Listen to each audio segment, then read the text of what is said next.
Well, we'll give it a moment. I think she's coming on now. Yeah, she's there.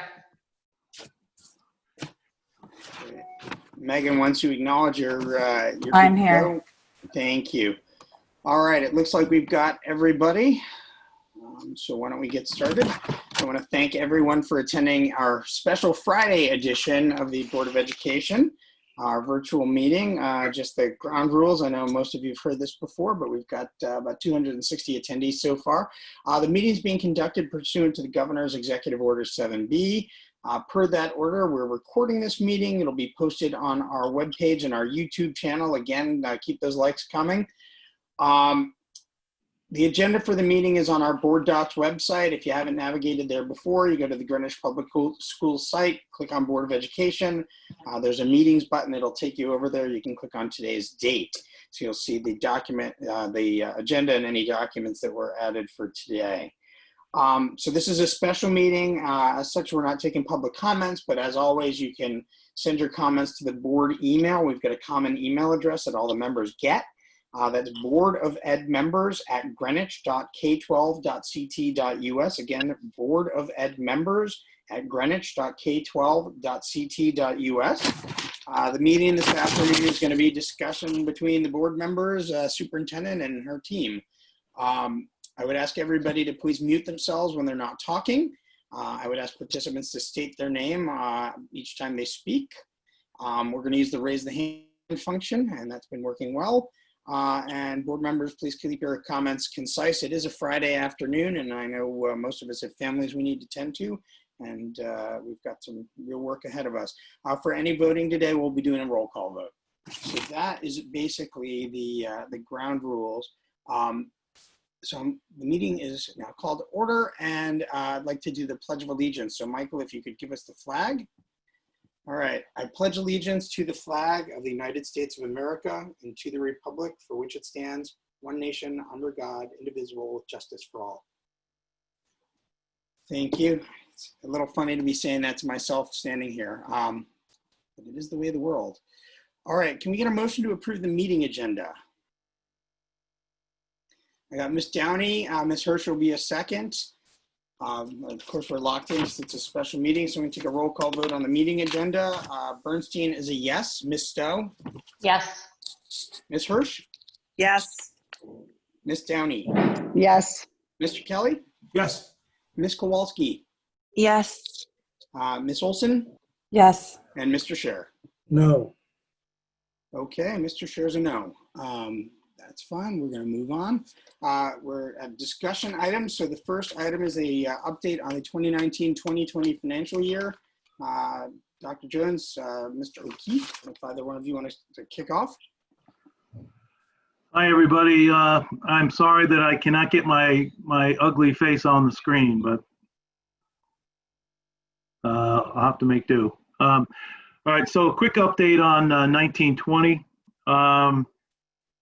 I was hoping we would have had our contract all signed today with our contract amendment with STA, but not yet signed as of yet. But I do feel that with savings related to transportation due to the COVID closure, utilities, professional development, student activities, supplies associated with our freeze in February, some small amount of substitute savings. I do believe that we will end the year not only containing our SPED exposure, but I anticipate we could see anything from, and it's still a range right now, between 500,000 and 1.2, which, obviously we could, put to good use. So that's where we are. Any questions?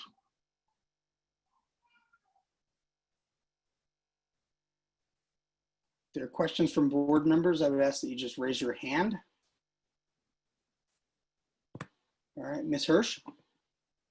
I just wanted to see if this is on top of the other savings that we had found earlier that we were using to reduce the overage in special education, or is this in addition to, or that's included?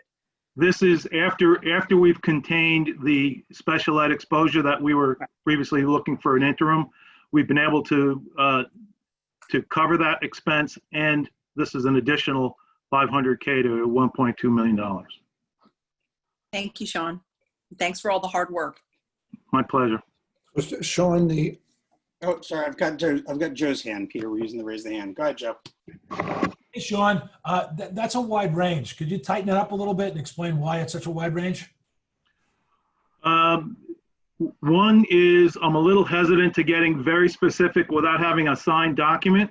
I was really hoping that we would have it today.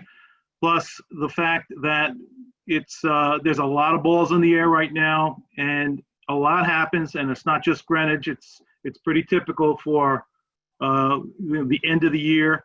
A lot of things pop out of the woodwork. So when I say 500 to $1.2 million, I think that's a pretty good range and protects us of any downside risk. So I'm hoping for the highest number possible. But at this point in time, with the rest of June and then another couple of weeks after that to close the books, I need to range it at this point. When do you think you'll get to like 100K, give or take? I'd say in a couple of weeks. And Thank you. certainly will help if we have a signed document with STA. Fantastic. Sean, thank you very much for all your hard work. No problem. Peter, I think you tried to say something before. I don't see your hand up, but I don't know. Do you want Dan, can you just remind exactly what the SPED exposure amount was? The amount of the exposure was, of the 1.2 million interim, 1.1 of it was SPED related.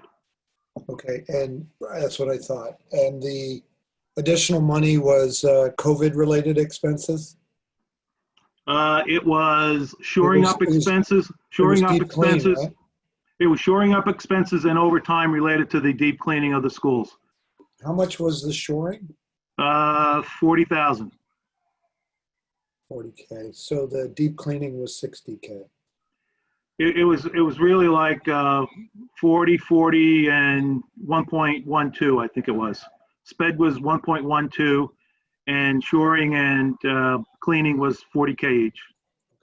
Are we sequestering our or segregating into a separate account our COVID-related expenses? Have we started Absolutely. that already? Yes, we are. We have several COVID-related accounts that have been established to track that.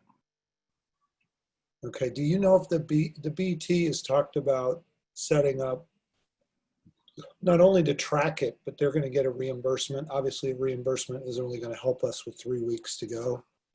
But do you feel pretty confident that the methodology that we have now segregates out those expenses so they're in Absolutely. a separate budget? Yes, I do. Okay. Thanks, Sean. Every time we get a new type of COVID expense, I immediately explore whether or not we've got a way to account for this discreetly. The more discreet, the better. When it comes time to getting reimbursed, we absolutely have to have the details and put our fingers on it quickly.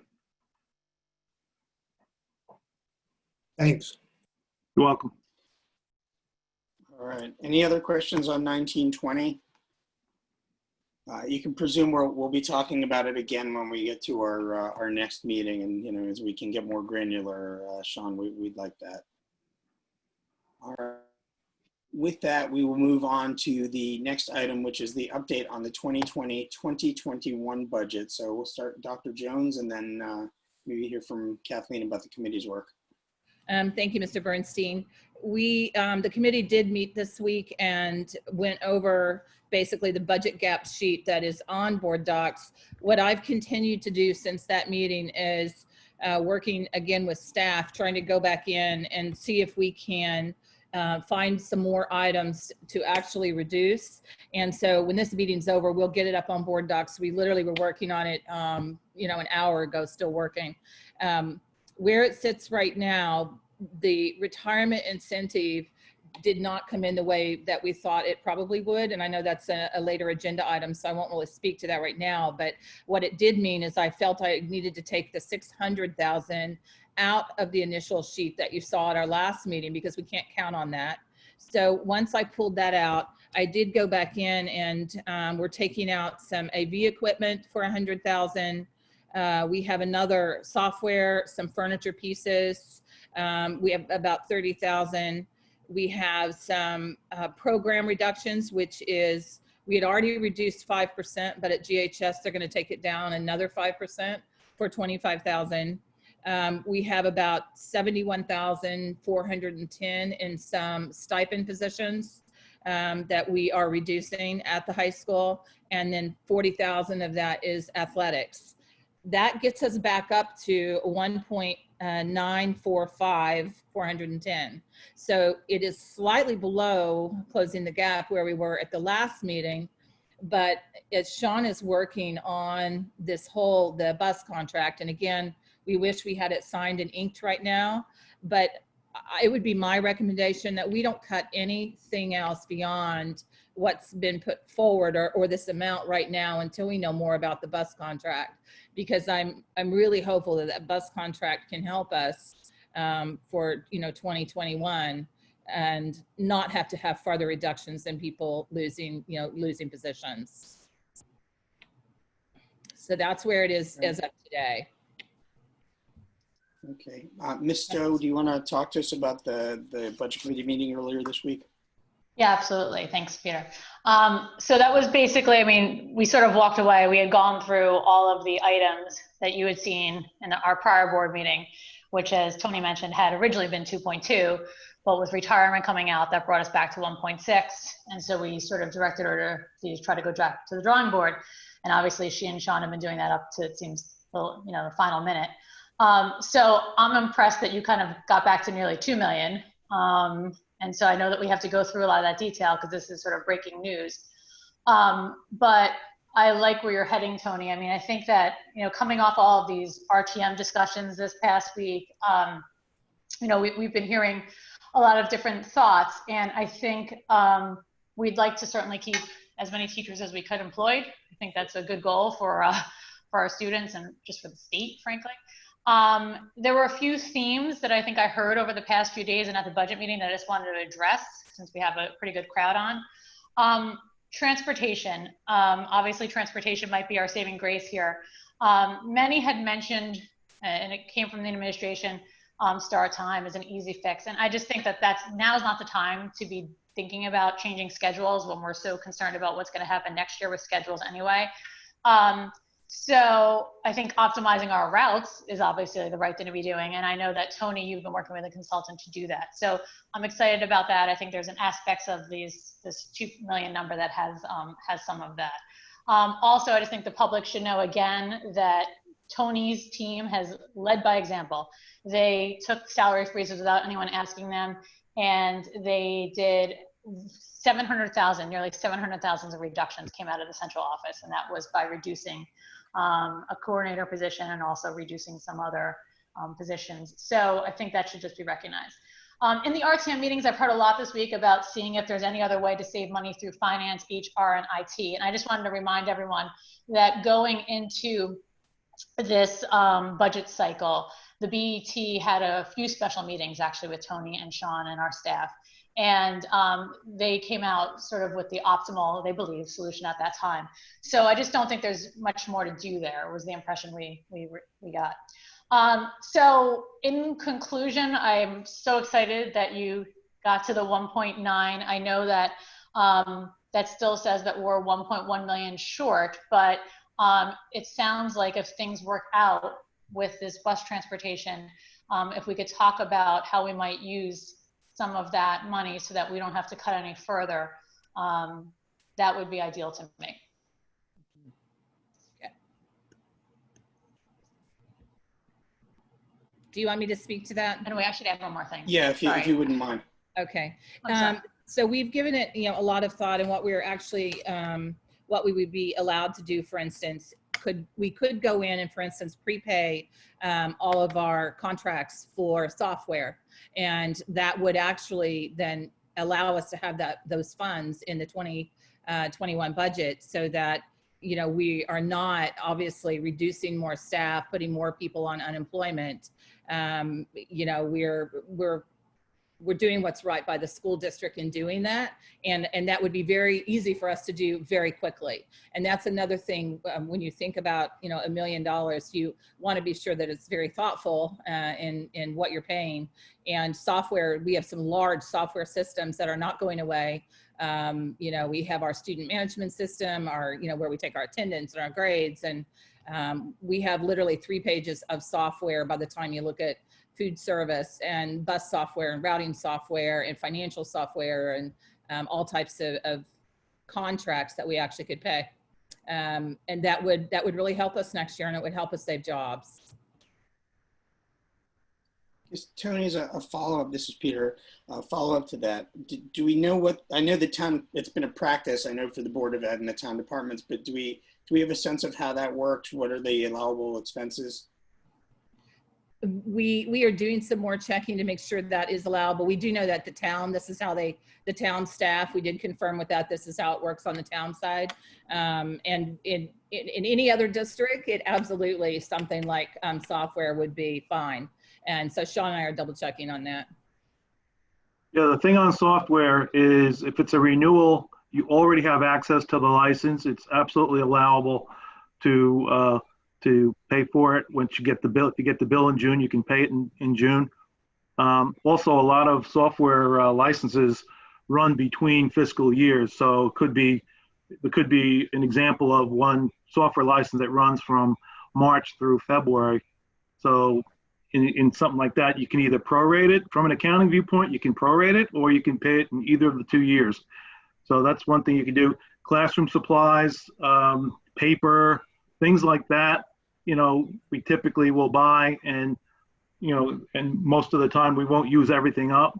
Paper is one example where you could buy something in May and not use it up, and therefore you're using part of it, even though you expended it in 1 year, you're using some of it or a lot of it in another year. It's very, very common, very typical. Ms. Downey? Tony and Sean, thank you again for all your, I'm sure, digging on this. And it's been a couple of weeks and we've had a lot of different budget information. So, and we've had questions posed to us. So I just want to be sure I understand kind of going to your spreadsheet. In terms of a couple of the reductions, just to have clarity of what we're talking about. I want to talk about media assistants because it's a part-time each school at 5.0, but we have, and then there's the additional one at the high school. So I just want to understand what it really means, because the numbers I'm just trying to figure out, like, because we have 11 elementary schools, not 10, just to understand where the numbers are coming from. So this would actually be looking, if you think about it, in 10 elementaries and going from full-time to part-time. So that's where the 5.0 comes from. We have one elementary that already does not have a full-time position. Okay. And and that stemmed from years back where a reduction was made there to trade off for like an office position at some point. I don't know the specifics. That was several years ago. Okay. And then in the high school, there are multiples and you're just cutting down to one? I actually, because I knew we were in this difficult situation when somebody vacated a position at the high school, I did not allow us to fill it because I've tried to be very, which is frustrating, but I've tried to be very thoughtful in the spring in freezing those positions in case we were in this situation. So it's not a live person. It means that we will reduce the position, but it's not impacting an actual person. But does that mean we have none at the high school, or it just means we have one fewer? Yeah, one fewer. Okay. Yeah. So these are like nitpicky questions just to get clarity. In terms of the PE staff reduction at 2.0, like how do you see that? How does that work? I mean, as opposed to just figuring out how that flows with our staffing. Yeah, staffing is actually very complex when you look, especially like at elementary, when you have 11 schools, and it's based on student enrollment. And so it's like one, you know, a 0.1 or a 0.2 for every so many children. And so the staffing is already complex. So where this comes from is we're really looking at the minutes that our kids are in PE. And if we went from, for instance, 120 minutes to between 90 and 100 minutes, we would have a reduction just because of the minutes of the 2.0. So that's really what we're thinking about. And that was the reason that was suggested you know, and again, we're digging deep. We're not saying, No, yeah. I know, I just want to say publicly, doesn't mean we're an advocate for any of this because it's all challenging. But the reason it came up is they said, you know, let's do a look across the Fairfield County and kind of the minutes of PE that most of the districts have, and we were slightly higher. And so we felt like to reduce a few minutes, we probably would be okay, reducing like 20 minutes. Right. So we're still having it. It's just fewer minutes. Absolutely. Of it. At every school. Yes. Okay. And then my other one was about the foreign language, just to be sure. So when would we be starting foreign language under kind of the reduction? We're just are we eliminating, it was like K through 2 and then it says third, or is it K through 3 or K through 2? So just to understand what that means. Yeah. Starting at third. So we will start at third. Yeah. Okay. And and then finally, just you made reference to program reduction, additional things you've been digging around the program reductions at the high school.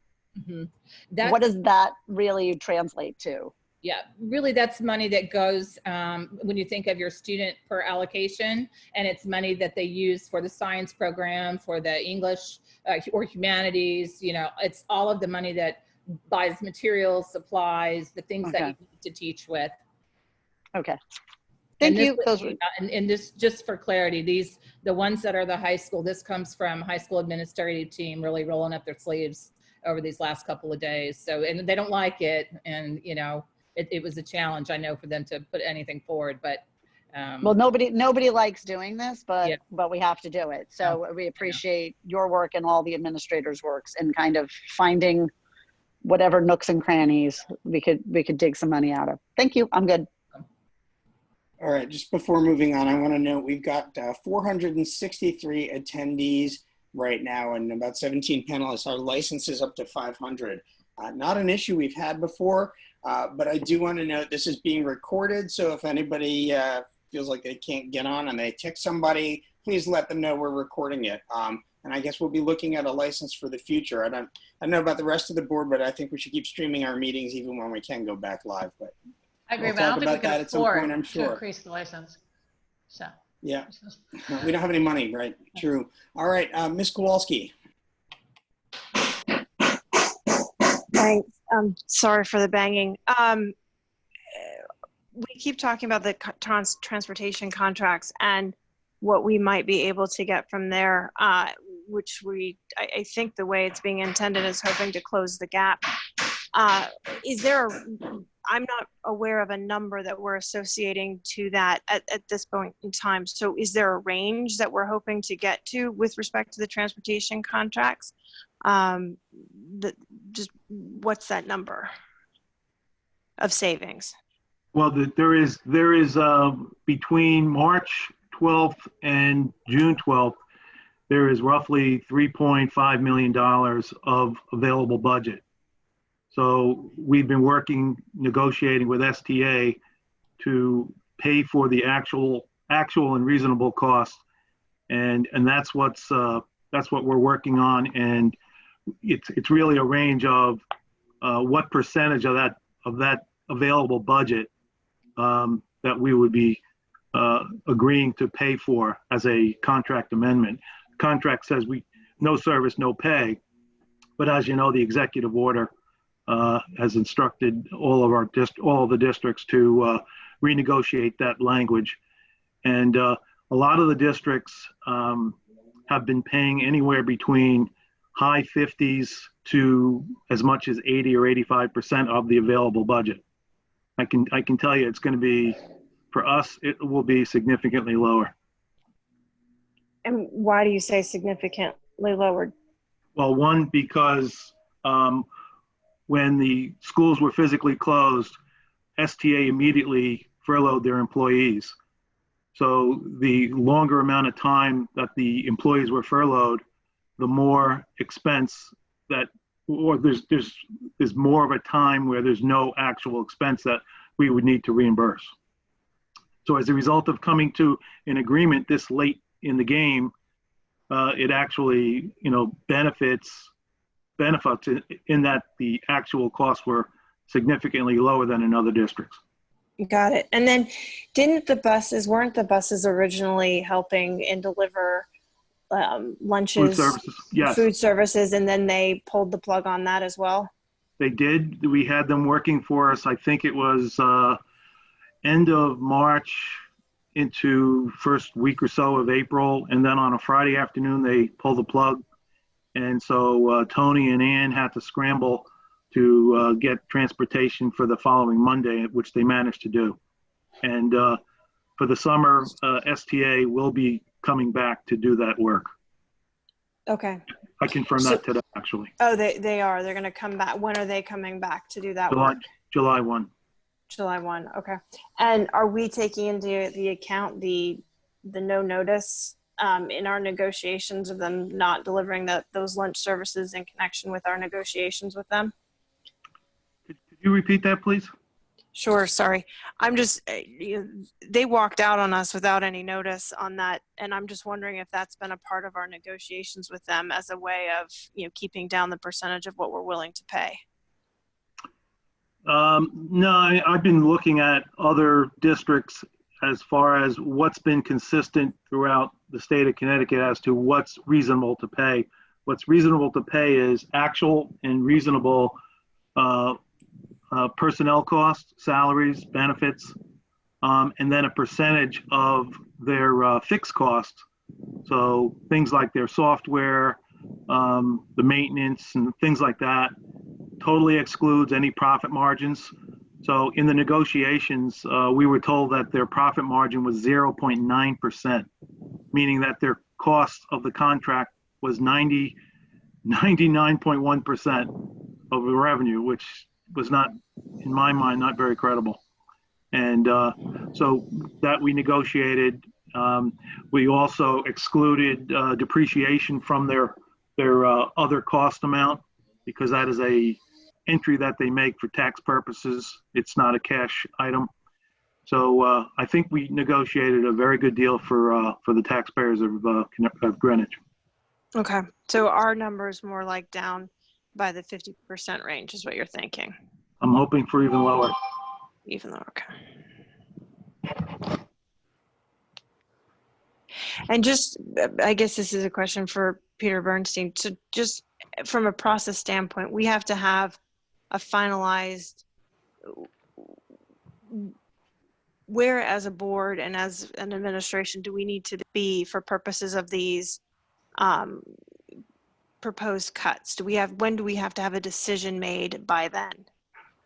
Is that July 1? I would think, yeah, I think the date, well, I think it's going to be June 30th, because you really shouldn't be entering a budget year knowing you have a deficit, because there's really no authority for us to run a deficit budget, nor can you end the year with one. So you don't want to start the year with one, you don't want to end the year with one.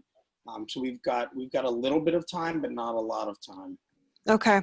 So, and just for understanding, for purposes sake, so whatever savings that we're acquiring in the bus contract negotiation, we can apply, that's applied to the budget of 2020-2021. So if you talk real numbers, right? If we have a roughly a 3.5 million available budget, and we're looking at paying half of that. So that piece of it, 1.75 of it gets applied to help with the shortfall in 2020, 2021. Well, first of all, it goes towards covering the $1.2 million for our sped and cleaning and shoring up. Oh, okay. Got it. Okay. Understood. Did you want me to respond to that, Peter, or no? Yeah, if you want to. I mean, yeah, Karen, I mean, in a perfect world, that's sort of the carryover fund that we dream of, but we don't exactly have that. And that's something that we've been asking the BET for, and that's a bunch of debate around that, and the RTM. That's part of that SOMAR that's been amended. But I think that what Sean was trying to suggest is that if it's appropriate, and it seems that it is, that there are, after we pay down whatever special education tuition costs we have for this year, and if we have money still left over, we could perhaps prepay some things that would have been otherwise in our budget for next year. And I see. That I understand. Would sort of make the difference. Yeah, it's a little confusing. Yeah, thank you. Yep. All right, Ms. Hirsch. I just wanted to get, I know Christina asked a few questions about some of the different reductions in positions and other things. I just wanted to ask a quick question in regards to the high school. I know we had a reduction this year already in one of the media assistants. So I just wanted to see, if we're reducing to part-time, that's what your recommendation is at the elementary schools, how that would work at the high school when we have we'll be going, I guess, down to one media assistant there. They have 2,800 kids and a significant portion of staff that rely on the media assistant there for support in 100 different ways. So I just wanted to see if that was something that was supported by the high school administration, if they feel that they really can function with just one media assistant for that number of students. Because it seems like, I know this year they had already made a reduction in that area. Yeah, so they actually have 1.7 media assistant that's frozen. So as we get through this budget process, we'll either post a 1.0 or a 0.7. So that's what's actually frozen right now. They, on their list, actually, they ranked things from like 1 to 10. So the lowest priority item was actually a media specialist, a teacher. And I didn't think that was their lowest item. I didn't think that that they would be okay losing another media specialist. So that didn't make the list. But I do think if you were asking them about an assistant versus a media teacher, the assistant would be the position. And again, it's a position right now that doesn't have anybody in it. So it's not impacting, the loss of a job for somebody in that position. Okay, so you're saying that's frozen anyway. So that's open as it is. So we're not losing, so they function without that position. That's correct. In the short term. Okay. Yeah. And I I did want to, but yeah. Yeah.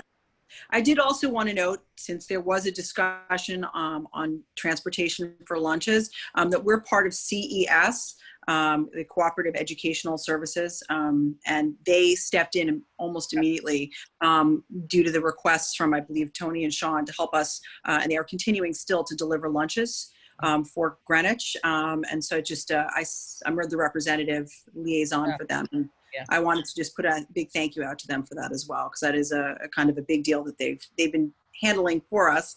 So I just wanted to, just thank them. Sorry. That's it for the moment. All right, Mr. Scher.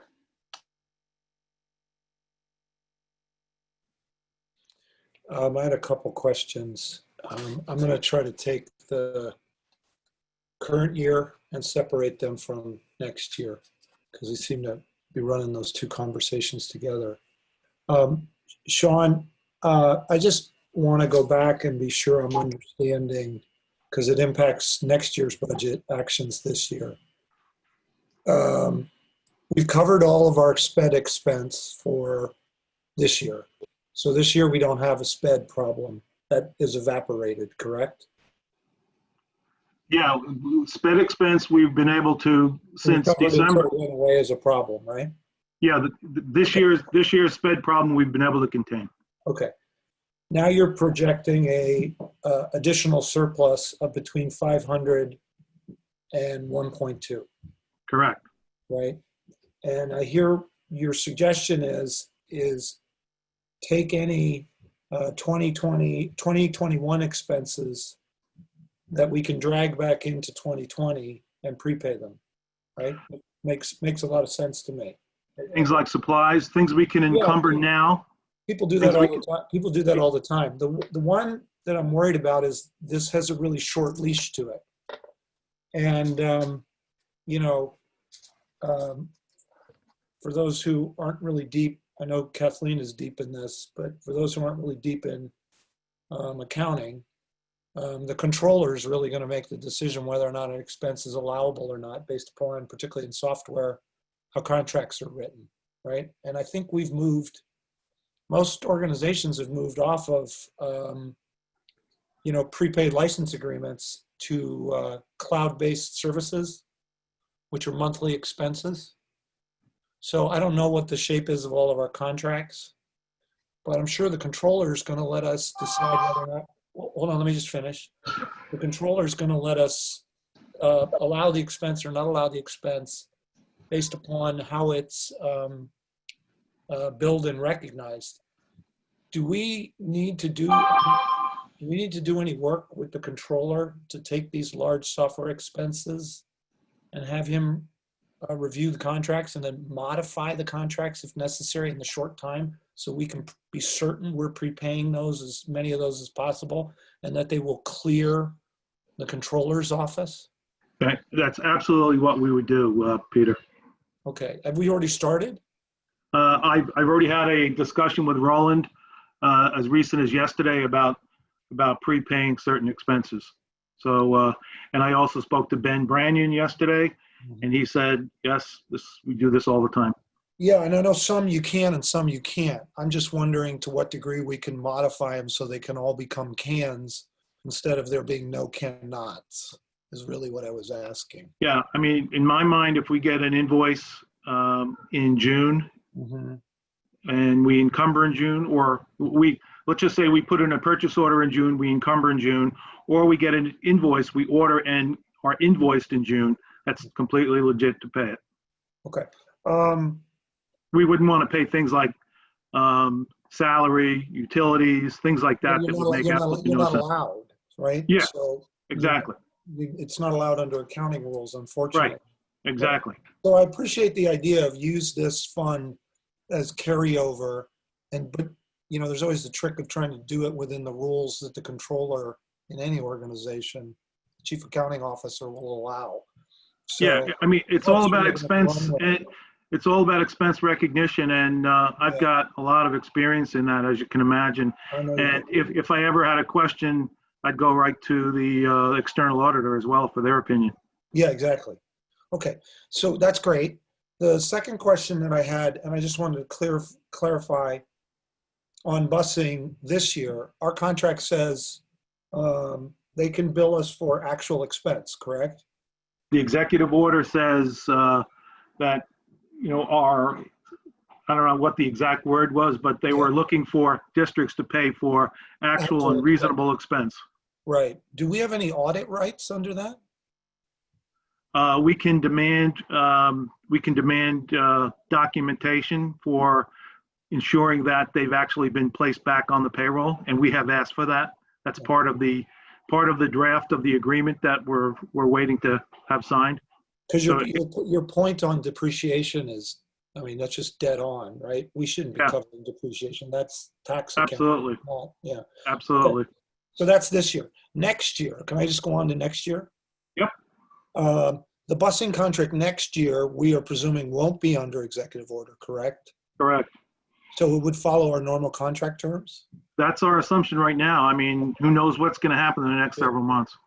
That's got to be. I mean, I don't know if you heard, Peter, but some of the CDC guidelines are pretty horrifying. You take the 70. Yeah, no, I've read them all. For 2.5 months, I've been following European schools really carefully. I've been reading the UK's education website. Yeah.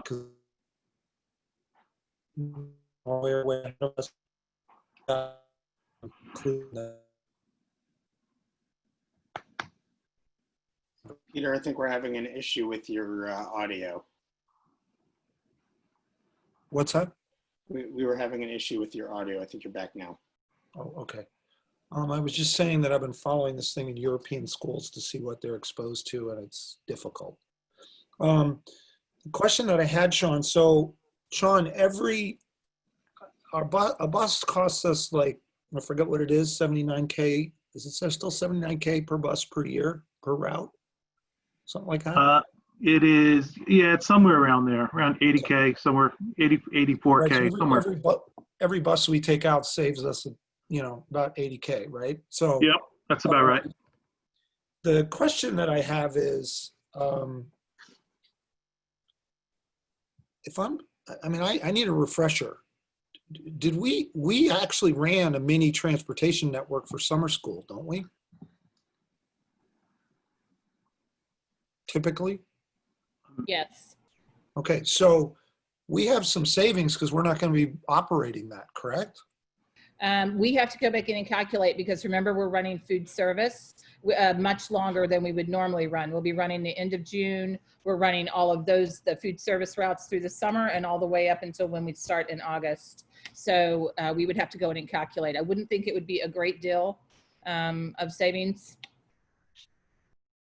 We also may be running some extended school year busing. Yeah. What? I thought it's all going to be remote, isn't it? Or am I wrong about that? I must be wrong about that. Well, all of our summer school is distance learning with the exception of special education families who qualify for ESY that wanted to access some related services. We're one of the only school districts, you know, in this region, Fairfield County, who are trying to do some on-site if parents wanted it. So, and it's at one site that's COSCOB, and it follows those stringent summer school guidelines, you know, that they put forward. I mean, is that an area where we could save money? I mean, look, I mean, I'd like to do everything, right? But okay, it seems like there's some savings there, and I don't see it reflected in this chart. Sean, the thing I'm trying to understand in this chart is, you know, first of all, gap to solve 4.5 million. You know, we really need to solve 3 million because the special ed thing is an open item with the BET. So I see this added up as 2.279 on the chart, but it's got item 15 at 600K, which I presume was the, I don't know what I'm looking at here. What can you? I think Tony, Peter, just to clarify, I think Tony mentioned she's going to actually post a revised chart because she was working on it even up to the meeting today. So I think the chart was just as where you were as of last week, not where you are today. So what does it add up to now? We are at 1.945 and 400. We are at one. Okay, so we're at 1.945 without any adjustments to our busing, right? And the return to original start time costs of 1.2 million are busing. The 1.2 million were just other items that were considered. That we didn't talk about that. We didn't. No, I understand that, but Yeah. I'm just doing the math here. So if you found 1.9 million with this, and the start time item, not change start time, but adjust our busing contract, and we were able to, somebody asked earlier, is there a target for that? If we were able to adjust that by, let's see, 1.2 million would be 13% of our busing expenses, annual busing expenses. So we need to, if we adjusted those down by 13%, it's, you know, hard number, but a doable number, we'd have this budget gap closed with this.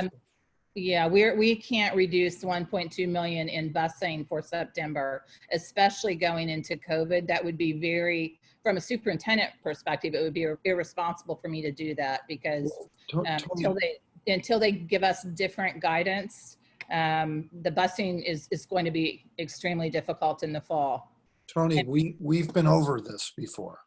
COVID expenses, if there's increased transportation costs for COVID, the town of Greenwich has said very clearly on the BET, okay, bring that to us. And with reimbursements and whatever, they've already said they're expecting to cover our COVID expenses. So I think for purposes of planning, we, you know, this budget, and we said this the other day on the phone, we have to be closing a gap to the business as usual budget. That's the task. And COVID is a completely separate item, and the BET has made that so clear. I don't know why we keep bringing that into this discussion. You know, if I may, we cannot reduce $1.2 million of busing unless what you are proposing, and maybe I'm not understanding, Mr. Scher, you're asking to undo the start time. Is that what you're requesting? No, Peter Bernstein and I were both on the board when we went through this, and we got a hell of an education in busing contract from the bus consultant that we hired and retained and was here for months previously. So what I am saying to you is that they made it very clear to us that the busing standards that you have set.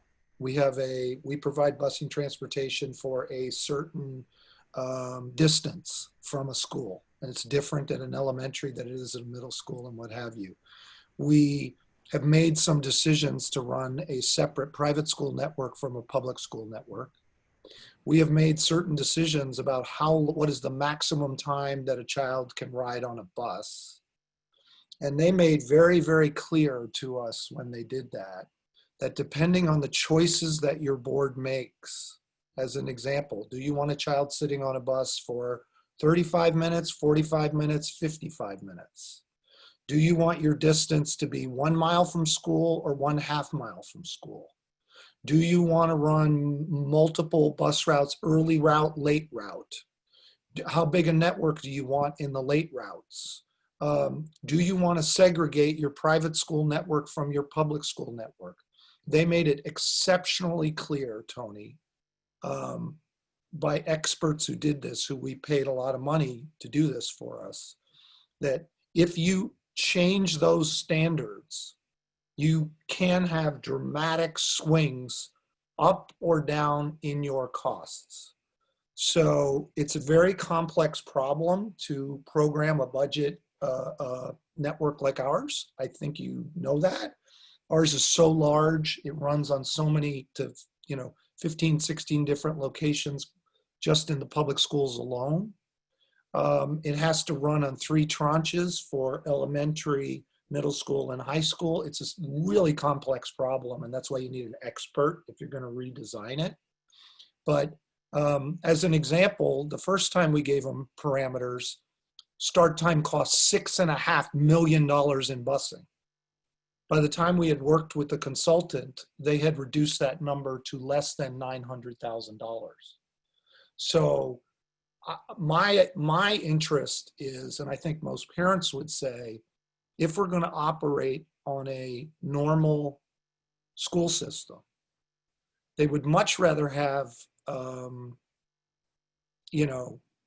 difficulty, have their kid ride on a bus longer, or maybe not have the transportation system be quite as convenient, than cut something like ALP or foreign language, as an example. I think it's important that we get our arms around that so we know what that could yield potentially if we made some difficult decisions, get the public's feedback on those. And I'd rather look at transportation than I would want to look at anything in the classroom. That's just me. But, the 7 others will have a different opinion about that. I'd like to be sure we're exercising it so we could see what is the art of the possible. Yeah, and I know we talked about this at our finance committee meeting, earlier in the week. And just as a reminder, we do have a consultant who's been working with us to get our budget at 2%. We had already made a reduction in a bus or 2, and I can't remember if it's 1 or 2. I'd have to go back and pull my book. And we are still looking at that going into next year, trying to look at where we can consolidate. But this is something that Greenwich has done a great job at over the last couple of years, and especially going into start time. So we're at a point where you are correct. You worked years on with a consultant for start time. And so we're about as efficient as we can be. Now, that doesn't mean we can't get 1 more bus or 2 more buses. Yes, you can make, children stay on the bus longer, but it's really not safe to do so. Most, during the year, you do have spikes when it is hot. It's extremely hot outside. And you have little kids who ride those buses, and you can't run the risk that a child is going to, pass out on a bus because of the heat and the long bus route. That's why they keep them shorter. It really has to do with safety. And I hear you as far as parents, transporting their children. And I'm in the process of looking at that right now, because September may look different. And if it does look different and we have a lot more cars and we have more car drop off, you can imagine just the high school alone, we've got to work with safety and security. We've got to work with police. So I'm not saying this is not valuable work. Perhaps this is work that we continue to do for 21, 22 and with the current consultant that we have, but it cannot happen between now and June 30th when we have to make a budget whole.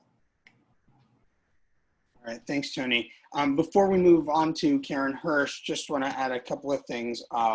One, I've never heard the BET take a vote that they're going to give us whatever COVID relief money. We can submit interim requests. We'll have that conversation, but I don't think the entire BET has spoken on that yet. In terms of the buses, I appreciate the work that's been done to date, the work that's going to go forward. I'm not sure I see hundreds of thousands of dollars resulting from this. And honestly, looking at that guidance on the number of kids on a bus, you're talking about less than a quarter of the normal capacity. So, something's got to give somewhere, but I just don't know that it's going to be the bus contract. All right, Ms. Hirsch? Yes, I wanted to, ask a quick question or two. Well, besides the fact that I know I'm jumping back a little bit, when you were talking about the reduction of a possibility in hours for PE, I know SEAC, which is extracurricular, just released their guidelines for the summer and the fall today, which are fantastic for all those parents of athletes out there. Please take a look. I assume that doesn't affect any of our current curricular physical activity or PE programs. Is that correct? And you're talking about the PE 2.0? Yeah, I was just curious. I know. Yeah. So, okay, but they'll still be able to run at, PE. Absolutely. Okay, Absolutely. that was kind of where I wanted to go. Yeah. The second thing is having been involved and sitting on the as a liaison for CABE and CES and listening to a lot of other committee things. I know that there's a lot of discussion, and I don't know if you've heard this through superintendents meetings that you guys consistently have in regards to software savings. I was curious to see, I know that there's been discussions, and this is mostly based related to COVID. We don't know how we'll be coming back in the fall, obviously, but the state had said that they might consider looking into doing some software savings to get group pricing throughout Connecticut for some of the software that we're currently using and may continue to use. Do you think that might, in any possibility, save us anything? I don't know if you've heard anything. Yeah, I mean, it could, anytime you get something on the state contract, it can save sometimes state contract is actually, can cost a little more than if you go back in and renegotiate, because even when something's on state contract, we should be asking them for lower pricing anyway. But we have to go back and continually talk with the representatives about our contracts and, try to keep them from escalating year to year. So it will depend on, for instance, STAR is a good example at the state level. When a district perhaps implemented STAR testing, their contract could look a little bit different than the state. So it could be helpful, but whether or not they'll be able to do that fast enough to really help districts next fall would be interesting to see. Okay, I thought about it when Mr. Bernstein was mentioning discussions on Zoom. I know that there was a discussion on group pricing for licensing. That's what I was asking. And then the last question is, I know we're talking about busing, and so I'll jump back so that anybody can add in there. I would also say, I know from prior discussions about length of time on busing, it's one thing if you decide to discuss the distance needed to serve, but the length of time on busing, it is health and safety, and there are, parents, and I remember, other discussions, health and safety reasons, you don't want a student on the bus that much longer. And I feel like if we extended the length of our bus routes, you may actually have more parents that are pulling kids from busing.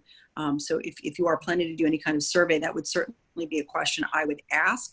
I don't necessarily think it would save us any more time. I just think that it would cause a lot of difficulty for parents in having kids on those buses for a significant period of time for multiple health reasons. Absolutely. And I don't know, would it require, by the way, if there is a change, this is the other question I was going to ask, if there's a change in time, length of time that students are on busing, especially based on age, does it require us to add additional monitors to the bus monitors? Well, that's a tricky question, a COVID question, just to run the buses. They next year, the guidelines have a monitor on every single bus. And we know that that's impossible. We would have to, the bus company would be hiring another 80 people and probably couldn't even find them. If you really just don't want to have children on buses for extended lengths, it's simply not safe. I can think back as recent as 2 years ago where on a 30-minute route, I had a little first grader who passed out and happened to be the last little one on the bus, and for the drop off, and was quite lethargic by the time they got him off the bus just because he fell asleep, and they're sleeping, but it's one of those days when it's 99 degrees or 100 degrees outside and they're on the bus and they happen to be the last stop. That's, especially for young children, you're really pushing it to go in and start moving something that is a safety risk. Well, I know it came up when there was a discussion in the change in start time way back in the day, because if you extend the length of time that the kids are on the buses, it kind of negates changing the start time. Right. Because then they're still having to get up early. They're still having to stand outside in the cold and the dark, or getting home much later, or whatever it may be. But instead of saving the time, because we've changed our school start time, they're standing and they're sitting on a bus instead. So I know that was a big discussion piece now on changing the length of the time. Great, thank you. All right, Mr. Kelly. Hi, Joe Kelly. A lot of my questions have been asked and answered. They're relating to conversations I've had with the BET over the last couple of days. A lot of good answers. Thank you for that. So one thing I really want to emphasize, and Peter, this is to you, and also to Tony, I've got a further question to you. But the BET seems to be willing to cooperate. Now, Peter, you say something to the effect of we don't hear any votes relating to that, which of course we have to be careful and make sure those things take place. But I can't help thinking that our BET made some very cautious moves in order to protect our town. Now, today, and maybe I'm jumping the gun, but I like looking at positive information. I am an optimist. And the employment number today was off the charts. With expectations of a loss of 9 million jobs, we ended up adding 2.5 million jobs. The stock market's up nearly 1,000 points. We're not in a 2008 scenario. We have or could expect to see a financial recovery within days or within weeks. It took years in 2008. Now, that doesn't mean our tax revenues are going to come streaming in. But certainly, I would think in the conversations I've had that the BET is willing to cooperate on some shortfalls. And I understand we've got a plan, but what I think we need to do is to communicate with them, because things are changing on a daily basis. So I will continue to talk to them and would urge us to continue to talk to them. And Tony, this is more on once again, me being the optimist. If we do reduce some of these programs and we find that they are hurting us in some way, shape, or form, and we have an open dialogue with the BET to allow funds for us to re-engage some of the programs or some of the reductions which we're looking at. If you could describe how hard will that be to re-engage in some of these things we've decided to eliminate in order to make the shortfall in the budget. If I understand that question, so once we have contracts for people that have to be issued, that have to go out. So probably, when you look at it from a programmatic standpoint, you're talking about world language in elementary, and I'm gonna look at it from the teacher side, world language, PE, ALP, those are all teacher positions. Contracts are going out today. And so if we are not going to be offering a contract, once we get to June 30th, they have to know that. And so that they have other opportunities, to be looking for positions. So to reinstate is same people, the same positions. It's tough. It will depend on, you would repost. If they said, okay, we're going to give you X amount of dollars for you to have those 17 or 16 positions back across the district, we would go and post all of those in, August, September, whenever that happened. We would want it to be before school. That would be most effective. But I don't know why we would be reducing it right now. If their thought process is really that they're just going to reinstate them 4 weeks from now. I wish they would let us know that, because we have some wonderful people in those positions. And once we let them go, they're gone. And it is harder to hire towards the end of the summer to get, not always, but getting that cream of the crop that's out there. And also we've trained, when people have been with us, they've gone through our professional development, they know our curriculum. There's a lot of cost that actually goes into developing, our staff and our employees to be able to work within the Greenwich system. So you also lose institutional knowledge when that happens. So certainly if we got, 16, 17 positions, in September or October, we're going to post them. We would get them filled, but we will have lost, especially institutional knowledge that you don't just get back. Well, Tony, let me, maybe I probably didn't say this correctly. It's not what they were saying. It was me being optimistically saying that. I'm just saying that they're opening up a dialogue to let us know that they're there for us if we don't have tremendous shortfalls in tax revenues. If we're able to bring money in, I didn't say that that was them saying that. Maybe that's the optimistic me saying that. Yeah. They just brought up the fact that there's a chance for dialogue along the way, and we certainly still have to. And nothing's fixed yet. We still have a problem, and we still have to address that problem. And I still support. I am fiscally responsible and do support being cautious.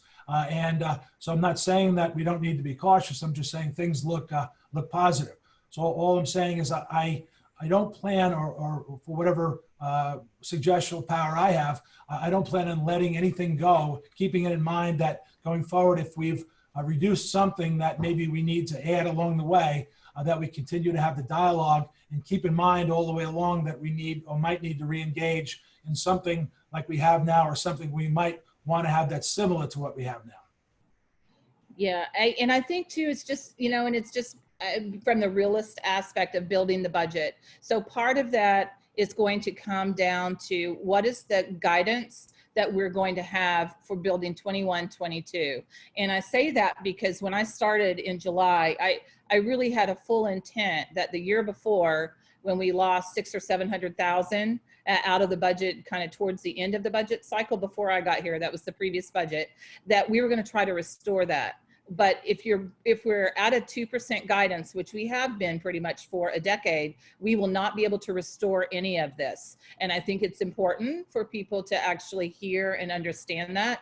Now, if we're going to have a different approach to budgeting going forward, then absolutely we can restore those items, through the budget process. But I just think it's important for people to understand when you make reductions, unless there's a change to the budgeting strategy or the way that it operates currently, we would not be able to restore that. I hope I answered that for you. Not necessarily. I would think that, thank you for trying, but I think that basically, I could not be asking it correctly, but I would think that if we're making reductions, reducing things we might not want to reduce on the basis of a crisis, and that crisis does not happen, I would assume that discussions with the BET would allow for us to adjust going forward. I would hope they would. Certainly, I would argue that case. So as far as I'm concerned, our budgeting restrictions, if we don't have a increase in our budget this year, I would assume that the following years we would have an opportunity to increase more than usual. Certainly, there's an argument for that.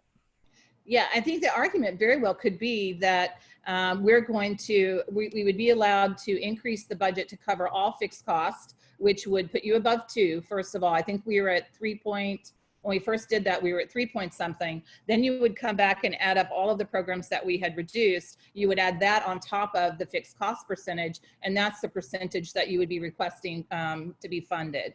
That would actually, fund all of the fixed cost plus what had been reduced. So that'll obviously be, I guess, a conversation as we start talking about 21-22 and how the board, wants staff to build that budget. I apologize to my board colleagues. I think I got a little ahead of myself here talking about a rosy future rather than addressing the matters at hand. So I apologize. Thank you. Joe, this is Peter. And 2 kids have put through college. I'm glad you have a rosy outcome. I really do, a rosy, optimistic view of the world. Unfortunately, though, when the RTM votes on the budget on Monday night, that is the budget number that we have to deal with, and that is the budget number we have to work to for July 1. And to the extent board members aren't aware of this, I'll say it out loud so you are. Under Connecticut General Statute 7-349, again, that's 7-349, we as school board members, or Tony or Sean as school officials, if we authorize expenditures in excess of the funds appropriated, we could theoretically face personal liability.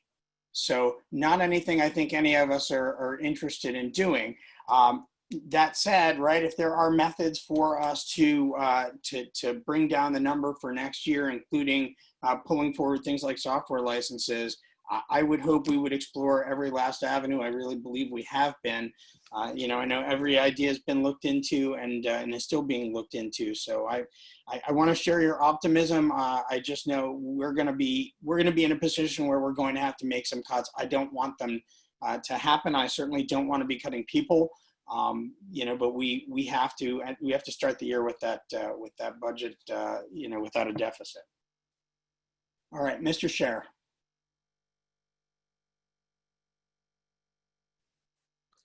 Joe, I'm where you are, and I appreciate you saying that. I mean, it would be great if all of a sudden the economic picture all of a sudden got better, right?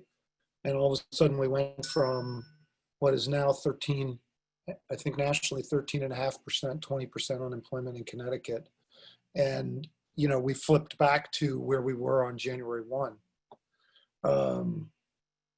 That would be great, and I would bet that the BET, if all of a sudden they were able to support, you know, and going back to where we were, which was an expanding grand list, increasing grand list, which is a bigger tax base, and increasing tax rate, you know, that would be great.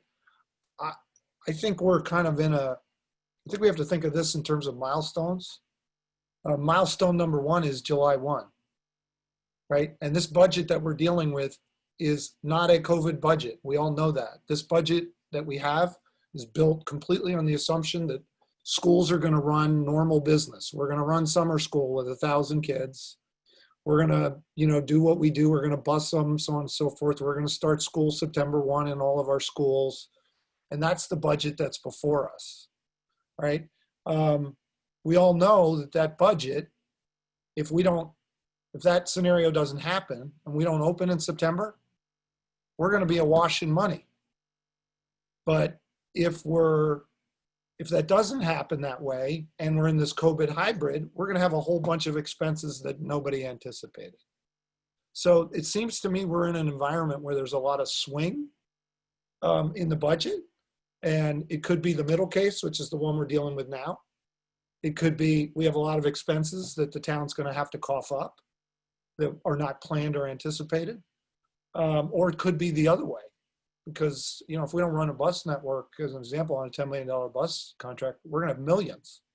So there's just too many variables here. I think the most important thing is that we have a positive, not a confrontational dialogue with the BET. There's been a lot of, you know, punch them in the face stuff going on around this budget. It doesn't help anybody. We got to engage them where they're willing to engage. The good news is they're willing to engage with us separately on this special ed item. Peter, I'm surprised you don't know, but I guess maybe there hasn't been some dialogue between the chairmans. I don't know. But, you know, the BET members who were out in the districts at the RTM made it crystal clear yesterday, at least the 2 that I was in with Christina, that COVID is a totally separate budget. And they've asked people to sequester those expenses accordingly. So I don't know why they're doing that. The communication they made, representations they made to the public in public meetings were, we're not expecting departments to absorb those expenses. So maybe we need to follow up with them so that what they've said in these RTM district meetings are actually, I don't know, written down on paper somewhere. I think the trick here is, which is the hard part, is we're going to burn a lot of expense in, which is why I keep saying this, we're going to burn a lot of expense in July and August. And it's, we're going to burn a lot of expense on paying employees supplemental income on top of what they get on their normal annual salaries. And it worries me a lot because I look at this budget and I'm looking at the places where we can make hard choices, keep everybody employed, even if it means that the contract raises, which the unions negotiated in good faith, we pay. So that's why I'm looking at all of this, and I am concerned. I really am concerned because this takes a lot of out of the box thinking, and I'm hearing a lot of no, and it bothers me because I'm not hearing an explanation of how hard these things have actually been exercised. But we are where we are. I've made my points on this thing. I've made my suggestions of areas to look. And, I'll just live with, no, no, no. And that's just where we are.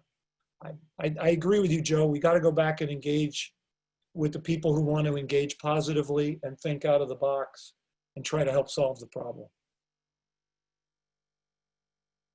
So Peter, just to your point on cooperation, I left a message yesterday. I'm still reaching out. I'm still waiting to talk to folks. We're not stopping discussing it. We're going to keep talking. That's great. Ms. Stowe. Okay. So like I've been doing in the RTM meetings, I think it's good to take a step back for a moment. So just as a reminder, we worked, ever since I've been on the board, we've worked really hard to always meet the BET guidelines, because I think we value, at least I do, being financially prudent. And so that's always been while balancing the needs of the school system. So we've always done that. And I know, for example, we were 1.95% the prior year. We came in at 2% this year. Tony actually came to the board originally with 2.3%. And we said, no, you have to get it down to 2. We worked really hard. She worked really hard to do that. There were lots of changes to get there, and you could all go to the budget book to see what we had to do for that.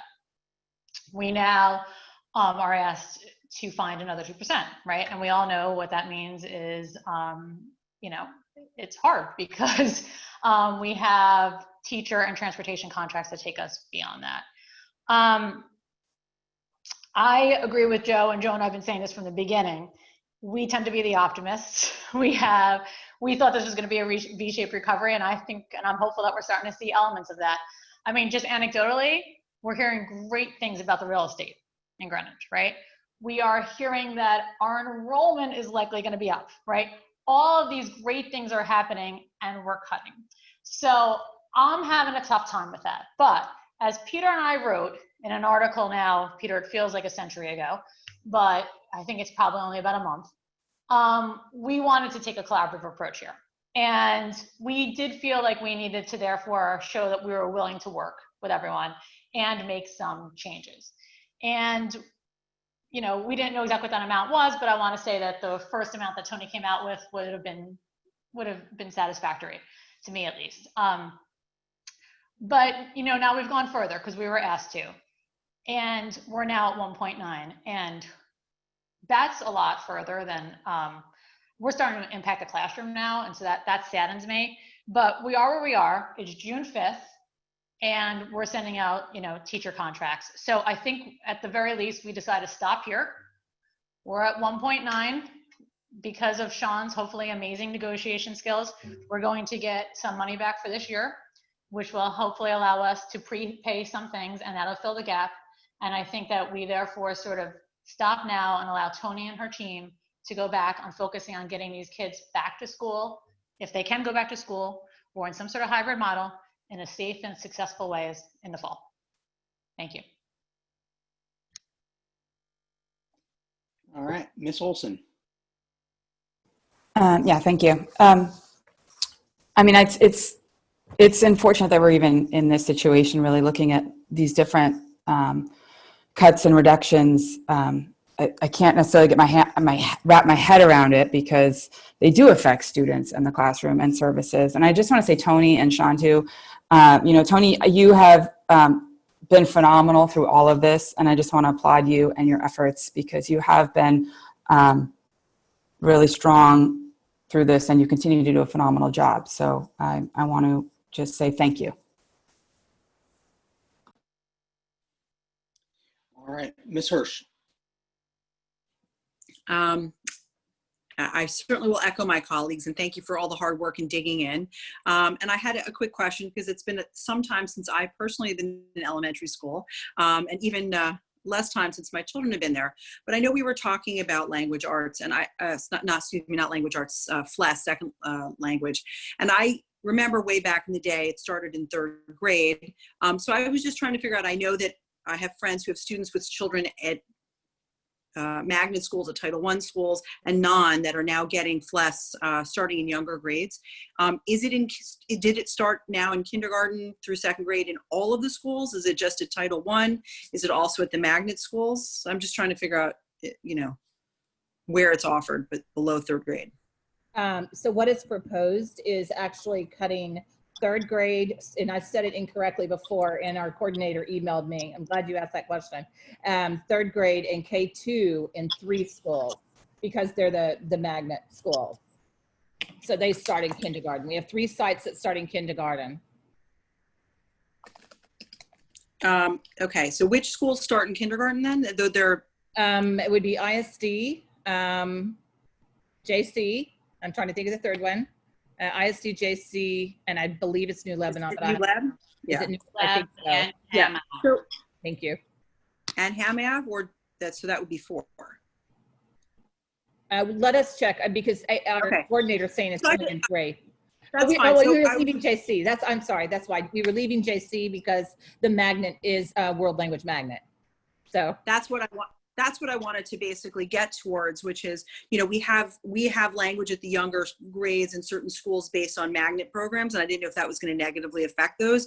And the reasons that we have them as magnets, and I just wanted to double check on that we were being consistent and about that. So I personally, just before we ever get to have a vote, I just love a little more detail on number 9 on FLES. If you can just outline that for us. It doesn't have to be right now. I would just like to see where it's offered and at what grades, so that we know currently. absolutely. Thank you. You're welcome. All right, I don't see any other hands. I have a feeling we're going to keep discussing this. We've got a meeting on the books for the 18th. We'll hold that meeting, and then if we need additional meetings, we can talk about that when we get to agenda planning. So moving on our agenda, the next item is instructional planning software. So I'll turn it over to Dr. Jones. Thank you, Mr. Bernstein.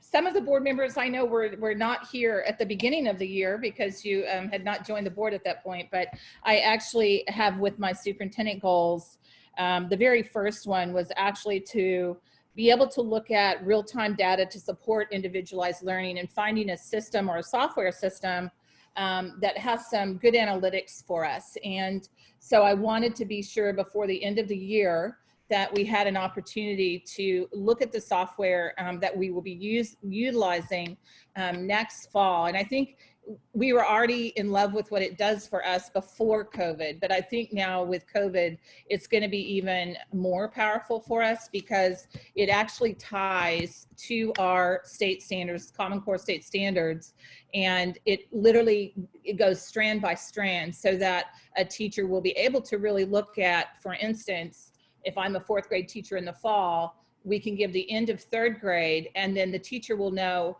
exactly in mathematics which standards where they struggled. So if there were standards, for instance, that were taught during distance learning, and maybe some of the children didn't learn as well, you know, through a distance model, the teacher will know exactly what those standards are. And the other thing that's great about the software is it is so teacher friendly, it's principal friendly, it's super easy to use, and we just feel like it's going to be a very good instructional planner to be able to personalize for children. So we have a short video, it's about 7 or 8 minutes, but we thought that was the best way, just kind of show you how you can manipulate the software. And again, this was one of my goals that was I was tasked to do this year. And so here it goes. And we'll let you see the software. So Mike, if you could start the video for me, and special thanks to Jen Lau, who's the driver for us on the software. This is an overview of new instructional planning tools that teachers will have through the Linkit system. These analytics show anonymized results of a 4th grade Linkit math assignment. First thing I can do is see that I have 20 students who took it with an average score of 55%. These assignments all have the same level of rigor. So if I administer this at the beginning of the year, I would expect to see a lower score than if I administer it at the end of the year. Ideally, if these are 4th grade standards, by the end of the year, I would expect to see a much higher score. So this was administered mid-year, so 55% feels about right. I can then see the distribution of scores. And then down here, I have 5 different types of reports, and we're going to focus on 3 of those. And we're going to start with the class diagnostic. So in a class diagnostic, what I get is just the aggregate results on the assignment, and it's organized by standards. So I can see here's the standard number, the description, read and write multi-digit whole numbers, and I've got their various scores. I can sort them based on their strength from high to low or low to high. And I see here that 87% score was the average on use place value understanding to round multi-digit whole numbers to any place. So I look at the 87% and you would say, oh, that's terrific. Looks like a really good score for my class. But if I click on this, I can actually drill into the results of the class. And what I see is that I do have a large number of students who really understood this concept. But I also have 3 children who probably need some more work on this, and 2 children who missed a question. Maybe we should go back and see whether there are careless errors or if there was some fundamental concept that they were missing. The next tool we'll look at is the class grouping tool. In this tool, what I can do is organize the individual children across the standards. The last report showed me the aggregate strengths and weaknesses of the entire class, but here we can see the individual performance against the standards. And the system will automatically organize the children into various clusters of similarity. You can see that group 5 seems to be uniformly strong, whereas these students are weaker up in this kind of red-orange area. And I can use this information to help organize my instruction based on available resources. You see that group 1 and 2 have similar strengths and weaknesses, but what distinguishes them is their performance on standard 3. Here you can see that group 1 is weak on standard 3, whereas group 2 is actually strong on it. So maybe I say I'd like to create an RTI group for this group of children, and I also would like to include student Peterson. What's nice is that Linkit creates the groups based on data, but the platform also recognizes that teachers have additional information about the child. And so teachers have the ability to change the groups simply by dragging and dropping. So now I have a group here, group 1, and maybe I want to create an RTI group. So I click Next, and I get the detail on the students. I can add the description of the standards, and then I'm going to change the group name to maybe RTI for K. I can then save the group as a class. And now this class can be shared with multiple teachers, an intervention team, maybe the SDT. It can be used in SAT reviews. But the group can be monitored throughout the course of the year. And another way I can use the grouping tool is to prepare for an upcoming unit. Let's say I needed prior knowledge on, 6 and 10. 10 being compare decimals and 6 being compare 2 fractions. So now I organize, and let's say 5 is too many. I go to 4 groups, and what I see is that I have varying levels of understanding on these 2 standards before I can move forward into a new unit. Here I've got group 1, which has a fairly good understanding of standard 6, not so much on standard 10, whereas this group understands standard 10, but not so much on standard 6. All right, the third tool, which I can use after the assignment, is the item analysis. The item analysis looks at the specific questions in the assignment, and it tells you what are the correct answers, and then if there were any significant areas where there was a common error. So here on question 11, 40% of my students got the correct answer, but 40% of them also chose answer A.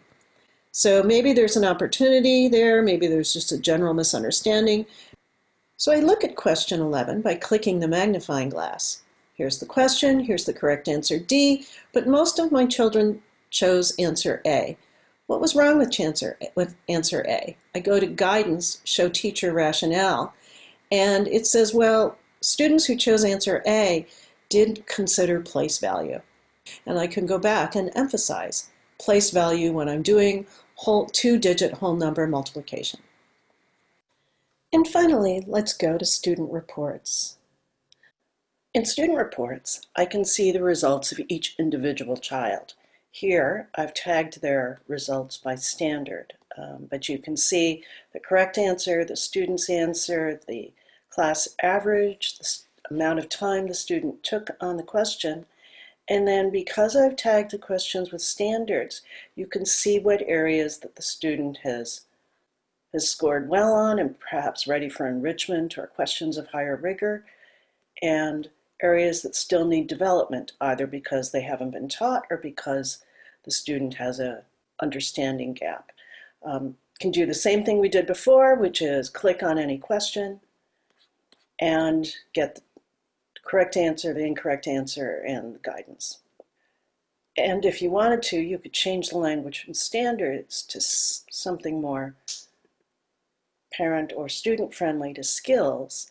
And now we can say we have things like comparing decimals to hundredths, multiplying a fraction by a whole number, solving multi-step word problems. And you can have a conversation that says, let's look at what the strengths are, let's look at the areas of weakness, and let's lay out a roadmap, how we can work together to build skills. So that's a quick overview of Link It, a new instructional planning tool that teachers will have in the fall. Thanks so much. And again, thanks to Jen for putting that together, just so you could have a very quick overview. And just as a reminder, those are not real names. So anyone who's watching and worried that, oh my goodness, that's real students, their names, it's not. It's just so that you can see, you know, as a board member, how the platform works. Our teachers that have seen this are very, very excited about it because they have not had a tool that can do this at all. And so generally, you know, a teacher teaches, you do your assessments, but knowing the minute the student comes in September, that we can actually, especially with COVID, be able to give a very short assessment. I shouldn't really call it an assessment. It's part of the instructional planning of when they're teaching their lesson, and be able to understand all the way down to the standard, and being able to group 3 or 4 children who just need, you know, 2 or 3 days of reteaching on one standard, and then they've got it and they can move on. So really understanding where kind of the gaps and the holes are in the teaching and learning, and having that fluidity in your classroom to know it's not always the same group of children that are always working together, because they do learn at different rates, and some children one standard's easier and for another it's more difficult. And we have this available for reading and for mathematics, and again, the teachers that have seen it are very excited. The principals are very excited about it. We think it's going to be a great tool for us, especially when we talk about personalizing learning. It's really hard to personalize learning if you don't really know the specific learning targets. This really is going to give us some great information. So I'll leave it there, because we know this was supposed to just be a quick overview of what we've been working on, but this has been an all year kind of exploration for us to get to this point, and we're very excited about having this tool. All right, Ms. Hirsch. Thank you for that. That was a really interesting overview. I appreciate it. I know I'd heard the term Link It before, because I think, have the students seen this before and given some overview? Some of them have, because the teachers that were like playing in the sandbox wanted some of their children to take an assessment, they built it into their instructional planning so they could see how it worked, to see if they liked it or not. So yes, you've probably heard some of the kids mention it. It's K-8. Okay. So what would is this replacing something? Is this in addition to something else? Right now we see it really, when we look at STAR is a norm referenced assessment that the kids take that's really more for the growth aspect. So we don't really see it replacing that. That's usually the first question. We don't really have a tool that does this at all in the district. And the one thing we can actually see it perhaps replacing are a lot of our end of unit assessments that students take all the way through, K-12. We can actually put any of those end of unit assessments also inside this platform. So that would automate so that at the end of unit assessments, they could manipulate and look at data in the same way that we've never been able to do before. So we see it as more really complementing. Okay. I have two other questions then specifically.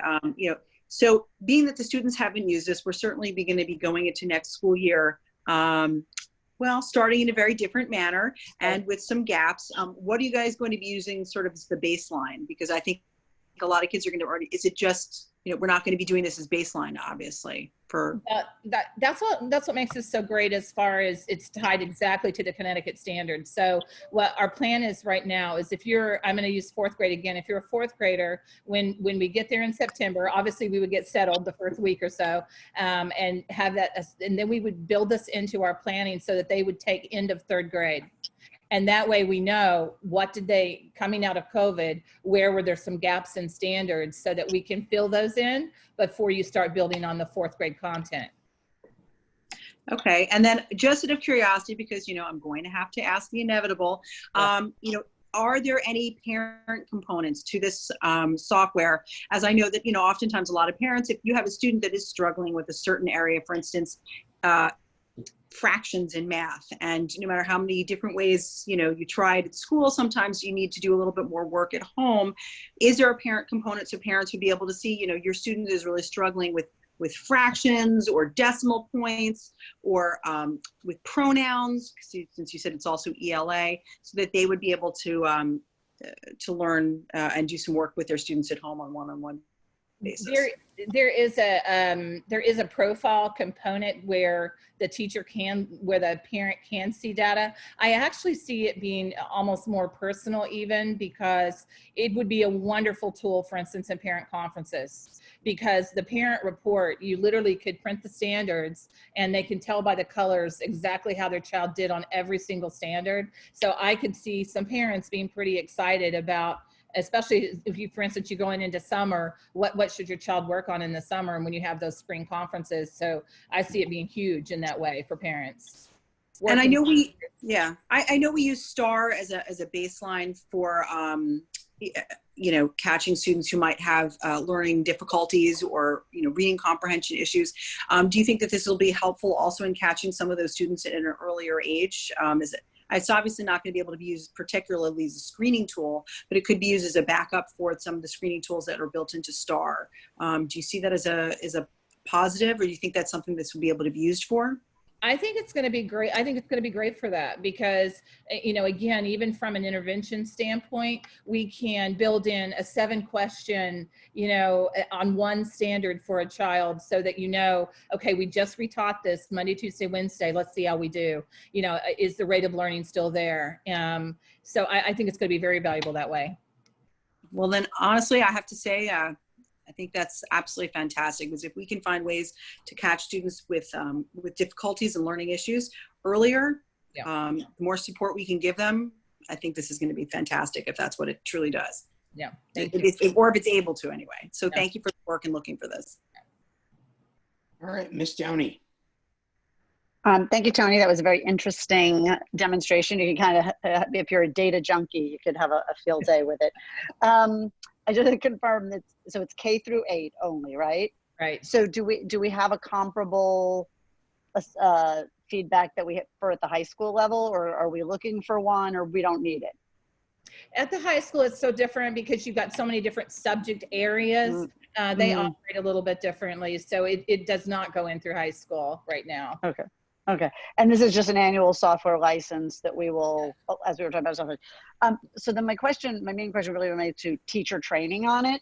Now that we've got it, and we really, because of this possible, backtracking over for the staff and the students over this past spring, how are you implementing staff training on this or giving them access to it to really be up and running with this software come the fall? We have already started. We started even later in the spring, just as we were doing some of the, like kicking the tires, sort of how it works and functions. But we've actually gone another layer where Jin Lau is actually pulling together the new math interventionist for elementary, obviously. And then there's another not a specialist, but a teacher that's going to be designated, for instance, in every elementary. And they're actually doing kind of the deeper training. And then we will also then branch that out to the rest of the staff, because it is a tool that, any teacher that teaches math or literacy is going to have access to and be able to use and want to use. So we have to get everybody trained, and we've really already started moving in that direction. And then who's managing that at the middle schools? At the middle school, we have Jen Bressler and Valerie Bowling, who are actually the two coaches that still remain, and they're over those areas. Okay, great. Thank you. Welcome. All right, Mr. Chair. Cool tool. I'm sure it's pretty useful to teachers, and it'll help them. It's all about innovation and automation, and innovation and automation has been kind of not always. We need more of it in K-12 education. The question that I had was, I didn't really understand how that works. So are the assessments now done? How is it getting its data? How does the system get its data? Are the assessments done on its system and then it automatically collects those? Or where's it getting its data? And then my second question, which is, well, answer that one, we'll come to the second one. Yeah, if I'm understanding the question correctly, the students are actually, as part of the instructional planning, they're answering those questions so that it's the way that they've answered the questions is the data that you're looking at on the screen. Did they get them right? Did they get them wrong? Which answer? Did they choose kind of the teaser answer because they don't really understand the standard?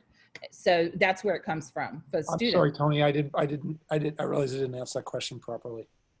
You come to a teacher teaches a standard or multiple standards in a unit of study, right? And then at the end of the unit of study or along the way, we have a summative assessment of some kind, right? Yep. And the summative assessment is to find out exactly this, which is, did the kid learn what we needed them to learn? And can they apply it?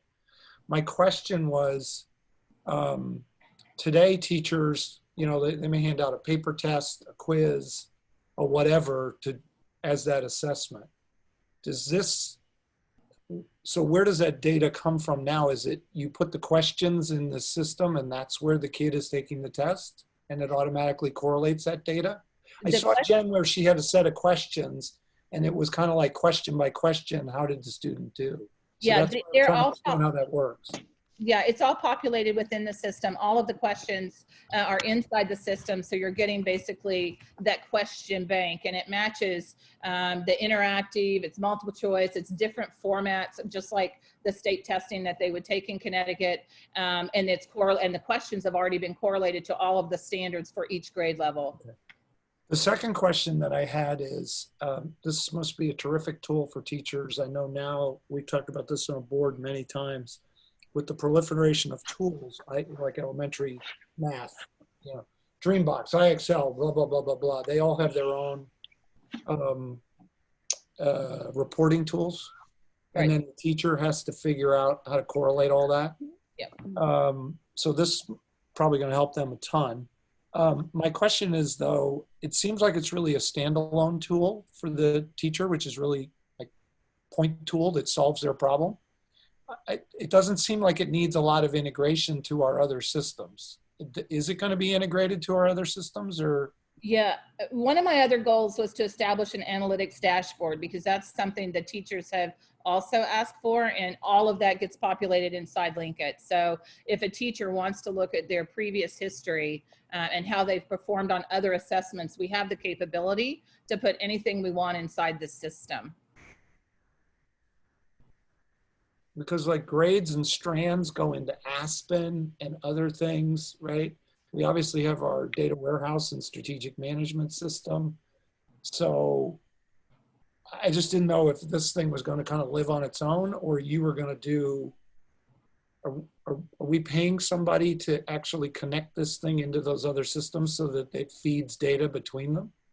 We actually did all of that homework earlier in the year, and to make sure that the system could do what we wanted it to do. So we went through the town attorney and did a contract for $1 so that we could have access to make sure it could integrate with the systems that we have and that we want it to, so that a teacher could click on a student and basically see, not only in link it, but they can see a child's, you know, profile and really have that broader understanding of a child's.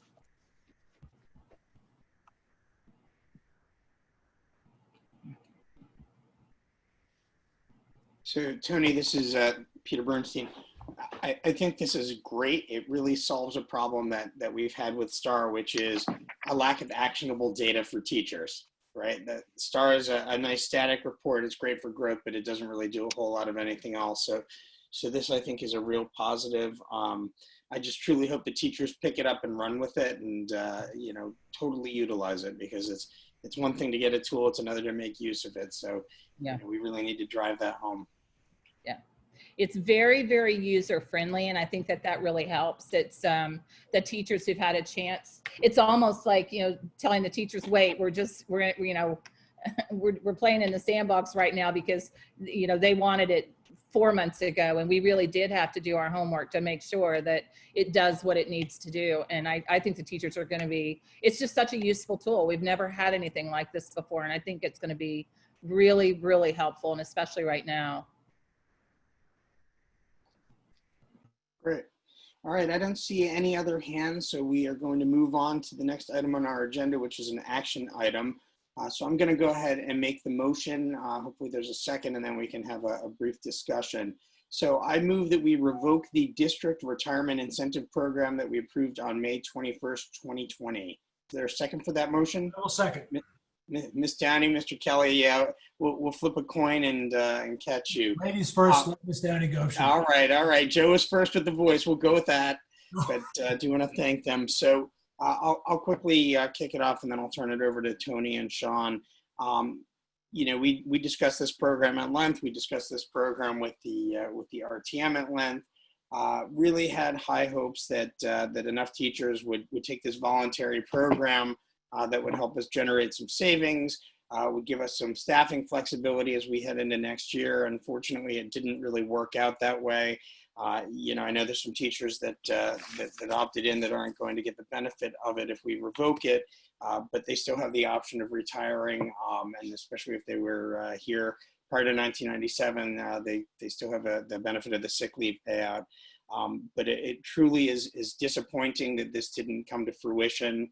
It really is something that both we and the GEA have talked about for years. So I think it's just a sign of the times with all the uncertainty in the world that it didn't move forward.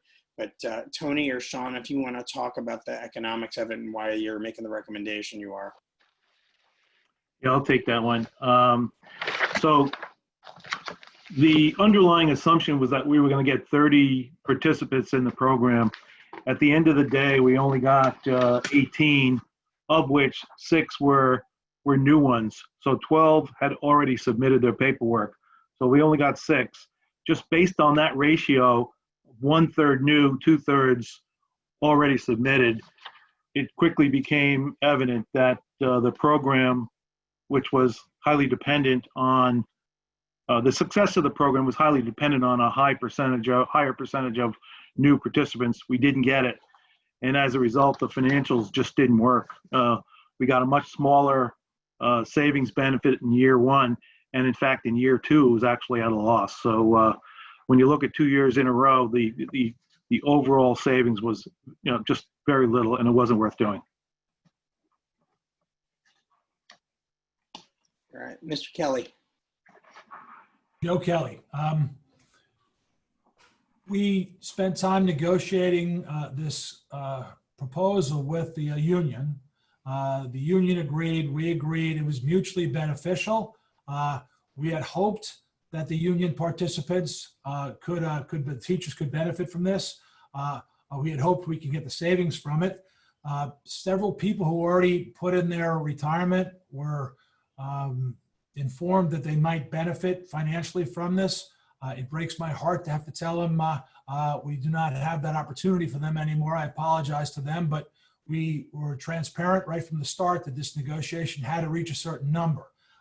So I'm sorry those people who are, most of them, or just probably all of them, are loyal people who've been with the schools for a long time. Same thing with the few that had put their names forward for early retirement. It's unfortunate that we brought your expectations up, but our intentions were sincere to try to solve a problem. We didn't mean to bring expectations very high to those individuals, and we would like to have met those expectations, but unfortunately we could not, and we were clear from the start. So I'm sorry to all those people who thought they were going to get something and did not get it. Mr. Scher. I know this thing came fast and furious. It didn't particularly surprise me because some people who had not already declared that they were retiring, you know, they only had 8 days. They had 9 days to make this decision. So my question is, though, I don't want to presume what happened. Do we know? Has the union given us any feedback about why it didn't work? Does anybody know? I have asked twice for that information. I haven't gotten anything today. Okay. I mean, it seems to me to be helpful to know in the event we, you know, this is a good thing to do. And I had heard from a lot of teachers that there's this donut hole problem, particularly for older teachers. And it's particularly a healthcare problem. And, you know, I don't know whether that's true or not. I've just heard many, many teachers in Greenwich Public Schools bring that up. So it's anecdotal. But it seems to me if, you know, going forward, if that is a persistent concern of our employees, particularly those who are eligible to retire, may retire for some other reason, want to retire for some other reason. I don't want, you know, anybody who's doing a great job teaching going anywhere. I'd rather they do it for as long as possible. But, you know, these are personal decisions. I would love that we understand that more deeply so that the next time we look at a program like this, and I hope there is a next time, because it can be good for the employee, it can be good for the district, it can be good for newer teachers who are coming up through the ranks, that we get a better understanding of what worked and what didn't work, so we could learn. It also, by the way, for me, made me think a lot more about particularly teachers that will, or not teachers, any of our staff that may now be facing, you know, where we are because of budget decisions. It made me think a lot more about using other mechanisms, being more creative out of the box. You know, and Peter, at the appropriate time, I'm going to suggest, I'd love to get the board together in executive session, because I'd love to talk about some other options that we may have that could provide protections for people who may be facing, you know, layoffs with all the bumping and what have you that will go on through tenure and contract rules that are in the contract. So when we get to agenda, I want to talk about that. All right, Ms. Stowe. I just wanted to say, I'm sorry it didn't work out either. But, you know, like you say, hopefully it's a good model for the future. And I do think it's important. It sounds like Sean's trying to get it to find out, you know, what we could have done differently so that when we do this in the future, it's met with more success. But, you know, we lived, we learned, right? So that's okay. Thank you. All right, Ms. Hirsch. I know that, you know, we didn't get the numbers that we'd hoped for. I know that this is something that the board and GEA has long discussed, coming to sit down at the table, and I hope we'll have the opportunity to do that again when it makes sense. But I did have one specific question. I know we picked the date. Mr. Scher noted that maybe it was a matter of not giving them teachers enough time to make the decision. Do you, is there a specific reason we picked that date? I don't want to monkey around, but I just didn't know if there was an option to, give it a little more time. I just didn't know why we picked that date. I don't know if Tony or Sean can speak to that directly. My recollection is basically we needed to know some staffing certainty prior to June 30th, similar to what our budget constraints are. We need to get our contracts out. We need to know what positions are open if people are moving around. So the retirements were just one more piece of that puzzle. That's correct. All right. Thank you. I think based upon what Karen just asked, and I think my question's been answered, so I appreciate that. My real concern was, I think Peter touched on it as well, as I realized that there was a timing issue, and while the timing issue was in part for us, my concern is we just, unfortunately, and I don't think it could be avoided, gave teachers enough time to make a life-changing decision in such a short period of time. And maybe if we'd had more time, maybe we would have gotten different results, which is somewhat disappointing, as I know we had hoped the outcome would be different here. But along the lines, I think that Peter had mentioned, I'd be curious to see if there's anything, any deep dive we can do in order to find out whether or not what we could have done differently to have made this program more successfully, particularly if it does come up in the future, which I'm sure it will. Thank you. And I know Carol Sutton from the GEA is on as an attendee, and I'm sure she and Shemaine will be talking, so it'll be a topic of conversation. All right, with that, not seeing any other hands, the motion on the table is to revoke the early retirement program. I'm just going to take the roll call vote. So Bernstein is a yes. Stowe?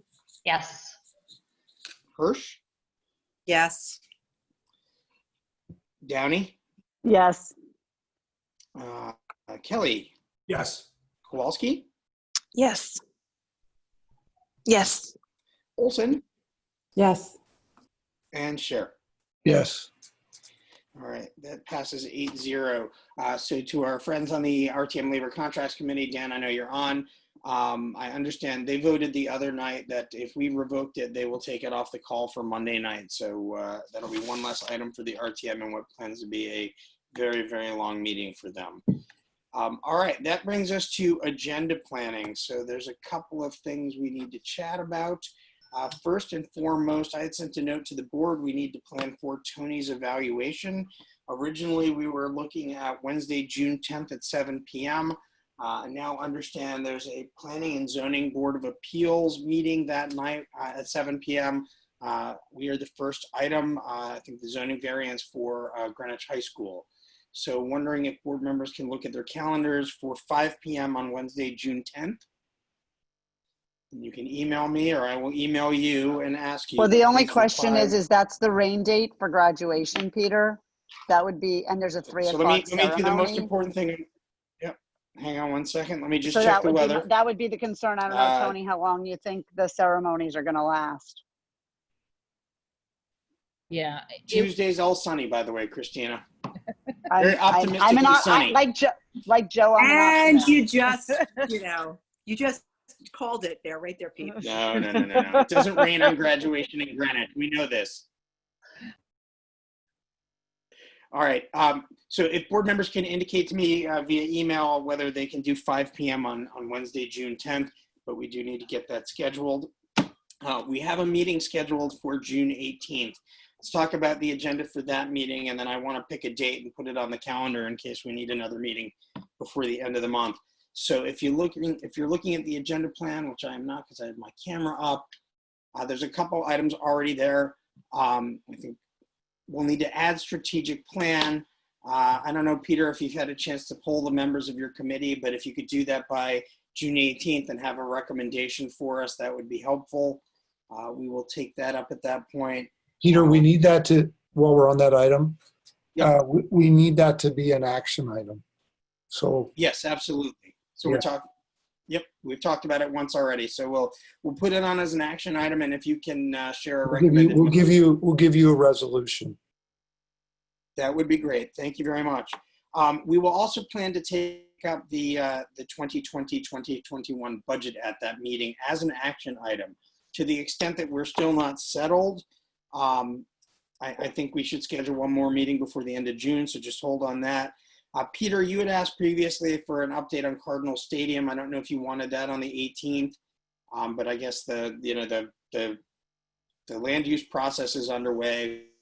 We could have Russ, we could have Tom McGaney, who's the land use lawyer, come if that's still of interest. Yeah, I think it's of interest. It's of interest to me, and I think it's of interest to the public. I think there's so much information flying around on that thing that is, some of it I'm sure is accurate, some of it I'm sure is inaccurate. It would just. You're talking about just an update after the P&Z. Well, yeah, it's the land use process that's going on now, but we can have the we can see if the right people are available to join us at that meeting. Yeah, and I think the questions, Peter, are really around scope, design, an update on the land use, which of course will be more current by the time we get to that date. I think just reconnecting all of those dots would be helpful. Okay, we'll see if the folks in Tony will help with that, but to see if Russ and Tom are available to join us at that meeting, because they can cover off on those items. All right, Peter, you just mentioned something else earlier that you wanted to come back to. Yeah, what I wanted to do, Peter, was, I'd like us to consider going into executive session now that after Monday, we're going to know, we kind of have presented our budget. We have a lot more information now. I was hoping we could go back into executive session to discuss any ideas that we might, want to discuss with the unions, given that we're on this short leash to potentially and likely lay off employees. I just want to be sure we fully exercise that. There's some ideas that probably not appropriate to discuss here, but I'd love us to get into executive session and talk about those. And if they have any legs, great. If they don't, then we leave it alone. But I want to be sure we're turning over every rock before July 1. So I was thinking early next week, if you could, potentially schedule a call. Maybe it'll be a very short call, but I'd love to be sure we're exercising any and all things in the crazy idea department.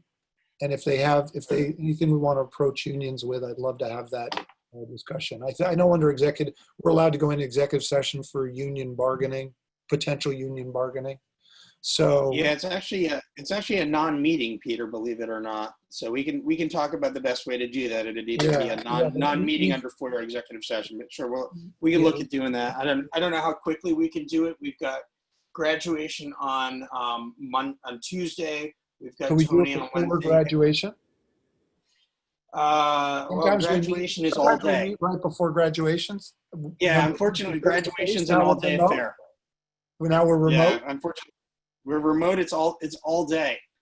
Graduation's all day. But we'll see if we can figure out something. Maybe we can do it on the same day we do Tony's evaluation. We could start early and then go to that. But let's sort that out. All right. Anything else for the meeting for 6/18? Karen, I see you have your hand up. Yeah, I know that this SEAC is being formed as we speak. I didn't know if there was a possibility for a small update on that, especially since we're going to be going into, hopefully once the budget passes the RTM, we'll be discussing the special education audit. So I was hoping to see how SEAC was going so far. So I don't know if there was a way to put that on, and I don't know what the first date of the meeting for the reopen committee is, but I assume there might be an update for that. I don't know if there was a discussion to possibly put that on. Tony can probably cover off on that in her super update to the extent there's something to tell us.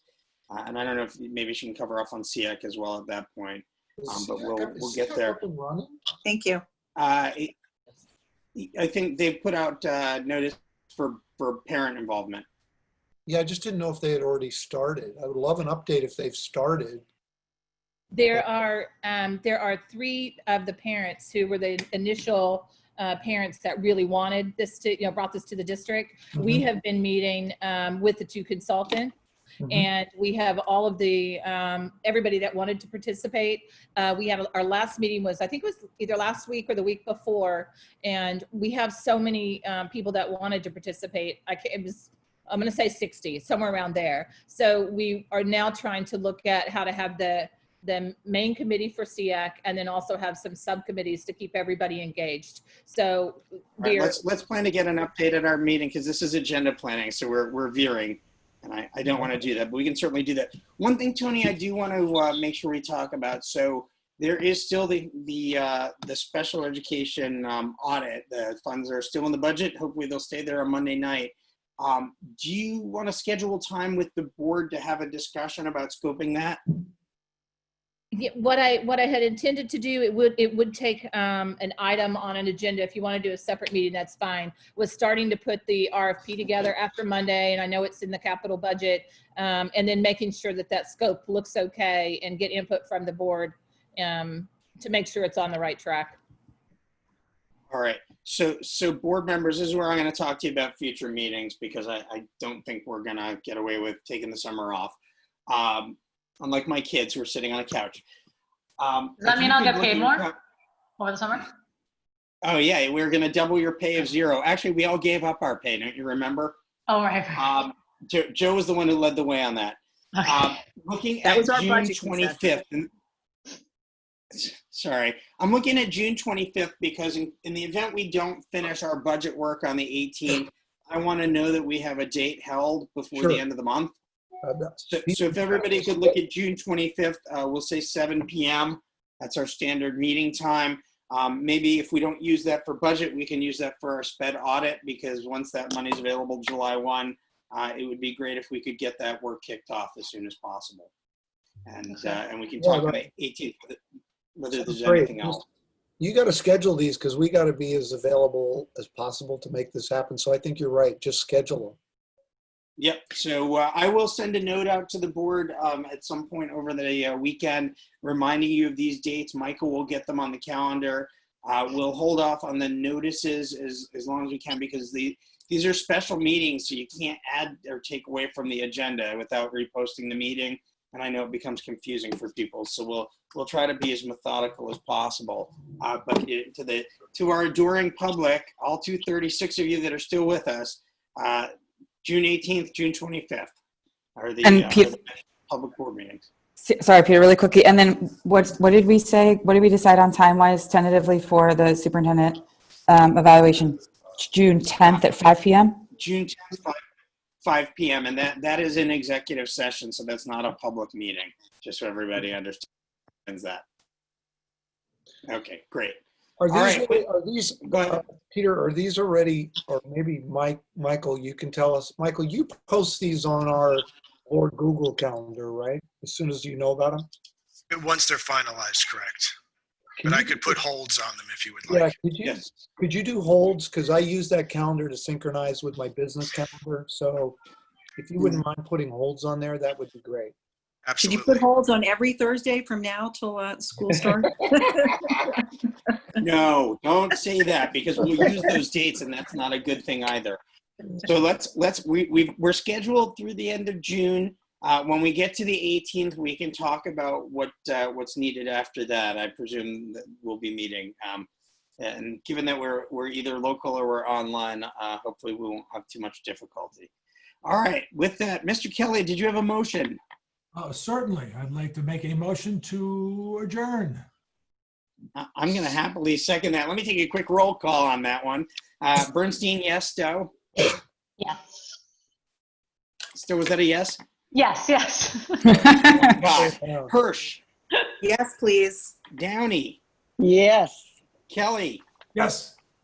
Kowalski? Yes. Olson? Yes. Cher?